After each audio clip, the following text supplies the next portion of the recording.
जय हिंद दोस्तों, जय संविधान। आज की ये वीडियो ख़ास करके मेरे दिल्ली नगर निगम के कर्मचारियों के लिए है, इसलिए इस वीडियो को आखिरी तक ज़रूर देखिएगा और मेरी बात को ध्यान से सुनिएगा।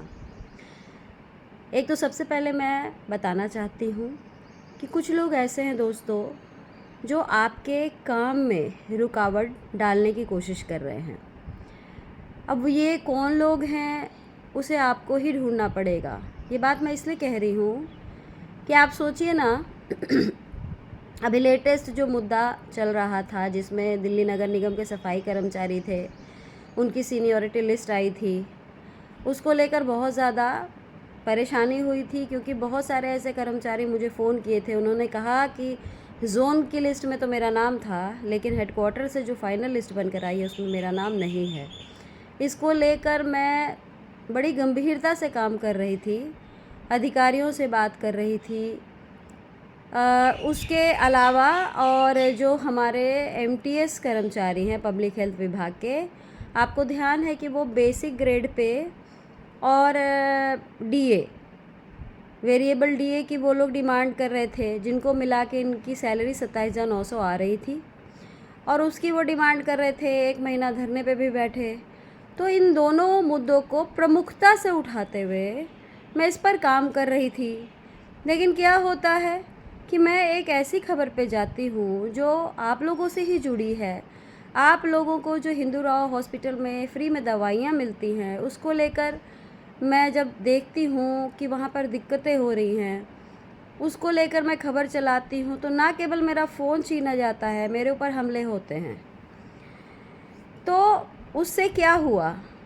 नुकसान किसका हुआ? नुकसान आपका हुआ, क्योंकि पिछले 1 हफ्ते से आप लोगों को लेकर जितनी जानकारियाँ मैं जुटा सकती थी, ये 7 दिन मेरे ख़राब किए उन लोगों ने, जो लोग नहीं चाहते हैं कि आपके हक में कोई मैं खबर कर सकूं, आपके लिए कोई अच्छी खबर सुना सकूं, आपके लिए मैं नेताओं से लड़ सकूं, या जो चीज़ें चल रही हैं, जो कर्मचारी ज़ोनों में परेशान होते हैं अपने वार्डों में, उनसे बहुत सारे काम लिए जाते हैं और उनकी जगह जिनको काम करना होता है वो घर बैठे होते हैं। ये सारी चीज़ें मैं कर रही थी, लेकिन एकदम से आप देखिए कि हमले हो रहे हैं मेरे ऊपर। तो ये जो बाधा आ रही है, ये बाधा मेरे लिए नहीं है, बाधा ये आप लोगों के लिए जानबूझकर क्रिएट की जा रही है, तैयार की जा रही है ताकि आपका काम नहीं हो। तो आप जान लीजिए, ये जो लड़ाई है ये आपकी लड़ाई है। ये हमला मेरे ऊपर नहीं हुआ है, ये हमला आप लोगों के ऊपर हुआ है, आप लोगों की रोज़ी पर हुआ है, आप लोगों के हक की मांगों पर हुआ है। इसलिए आप लोगों को जागना पड़ेगा दोस्तों। हालांकि इस प्रकरण के बाद आप सबने मेरा बड़ा सहयोग किया, सबका साथ था, इसीलिए मैं लड़ पाई, निकल पाई इस लड़ाई से। लेकिन आप सोचिए ना कि मैंने कितने मुद्दे उठाए जो आपसे जुड़े थे। मैंने कितनी बार कहा कि कर्मचारियों का शोषण हो रहा है, और शोषण कौन करता है? कर्मचारी के बीच के कर्मचारी।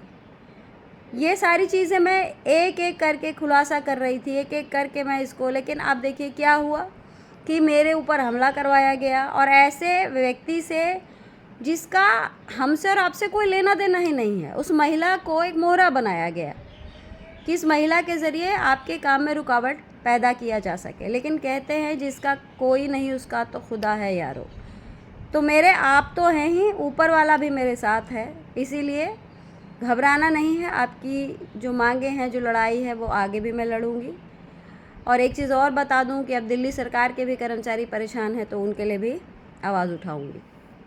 खैर, आज जिस विषय पर मैं आप लोगों को बताने वाली हूँ उसको ध्यान से सुनिएगा। ख़ास करके जो दिल्ली नगर निगम के सफाई कर्मी हैं, जो काफ़ी दिनों से अपने पक्के होने की डिमांड कर रहे हैं। बहुत सारे ऐसे केस जो अभी तक जिनको पोस्टिंग नहीं मिली है, शाहदरा नॉर्थ के लोग हैं ज़्यादातर। तो सबसे पहले मैं बता दूं कि वैसे लोग जिनका नाम तो जोनों में था लेकिन सीनियरिटी लिस्ट में नहीं आया, तो उसको लेकर मुझे जो सूचना मिली है, जो बड़े अधिकारी हैं उनसे मेरी बात हुई, उन्होंने कहा कि सीनियरिटी लिस्ट को दोबारा से तैयार किया जा रहा है, लेकिन इन बिटवीन मैं आपको बता दूं कि वैसे लोग जिनका नाम उसमें नहीं आया है सीनियरिटी लिस्ट में, और जो बार बार कह रहे थे, एक तो सीनियरिटी लिस्ट में आप अपना नाम चेक करिए जो लोग हकदार थे, और अगर नहीं है तो आप जोन की लिस्ट में अगर आपका नाम है तो उसको आप कंफर्म कीजिए। और ऐसे जो भी केस हैं वो मुझे आप, मेरा नंबर है आपके पास, आप मुझे व्हाट्सएप करिए, वो लिस्ट, दोनों लिस्ट मुझे भेजिए कि जोन में मेरा नाम था लेकिन यहाँ हेडक्वार्टर से जो लिस्ट आई है उसमें मेरा नाम नहीं है। आप उन दोनों लिस्ट को भेजिए, मैं उसकी पूरी जांच कराऊंगी, और बड़े अधिकारी जो हैं आपके विभाग के वो भी पूरा कोऑपरेट करने को राज़ी हैं। और लेकिन इसमें ये करना होगा कि आपको बताना पड़ेगा, आपको जानकारी मुझे देनी पड़ेगी, अपना ज़ोन बताइए, अपना वार्ड बताइए, ये सारी जानकारी आप लोगों को मुझे देनी होगी तभी आगे, क्योंकि मैं अधिकारी के पास जाती हूँ तो वो मुझे केस पूछते हैं कि पर्टिकुलर कोई केस बताइए कि कौन ऐसा व्यक्ति जिसका नहीं हुआ। और आपको ध्यान है कि मैं जब केस लेकर जाती हूँ तो वो काम ना हो, ऐसा हो ही नहीं सकता। आपको याद है ना माँ सिंह जी, जो एक दिन पहले अपने रिटायरमेंट के ठीक एक दिन पहले पक्के हुए थे। अब वो हमारी और आपकी मेहनत थी, एक खबर थी जो कमिश्नर साहब के पास जाती है और वो उस पर काम करते हैं। तो इसी तरीके से बाकी जो बचे लोग हैं जो हकदार हैं उनके लिए भी हम काम कर रहे हैं। दूसरी बात, जो लोग ये तो रही सफाई कर्मचारियों की, मैंने आपको सारी बात बता दी, आपने करना है वो काम। अब आते हैं MTS PH की बात करते हैं। तो उनके सामने एक प्रॉब्लम ये आई कि उनको जानकारी मिली कि ऐसा कोई ऑर्डर जारी किया जा रहा है जिसमें बेसिक ग्रेड पे और वेरिएबल DA को फिक्स करके एक मुश्त जो है उनकी तनख्वाह बनाई जाएगी।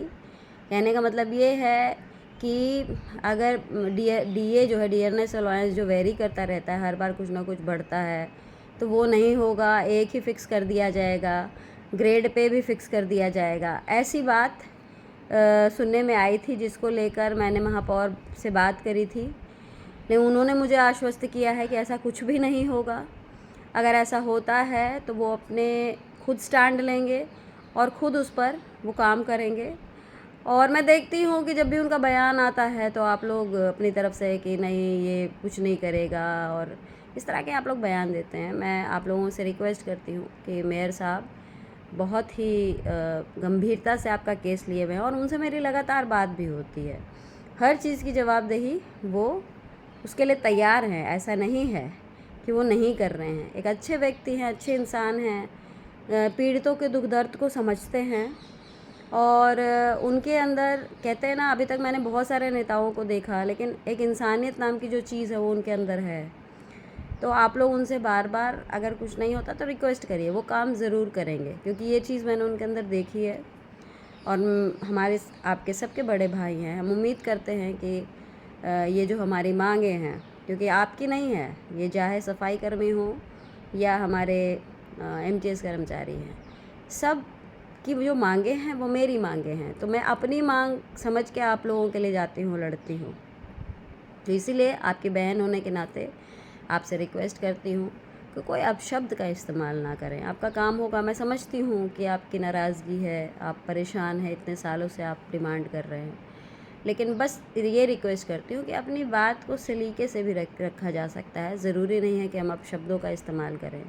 हमारे लिए सब माननीय हैं, हम सब की रिस्पेक्ट करें, क्योंकि हम जो देंगे वही हमें रिटर्न में मिलेगा। हम रिस्पेक्ट करेंगे तो हम भी रिस्पेक्ट पाएंगे।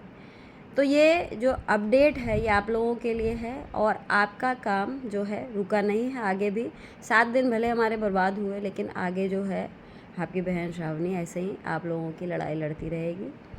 तो फ़िलहाल जो मैंने कहा है, फटाफट उठिए, बिना वक्त बर्बाद किए हुए उठिए, और हम देखते हैं कि जोन में अगर आपका नाम था तो सीनियरिटी लिस्ट में क्यों नहीं। हम सीधे DC साहब से बात करेंगे, उनसे सवाल करेंगे और उनका ही जवाब आप तक पहुंचाएंगे। तो फ़िलहाल इसी के साथ मुझे आप सभी दीजिए इजाज़त। नमस्कार, जय हिंद, जय भारत, सत्यमेव जयते।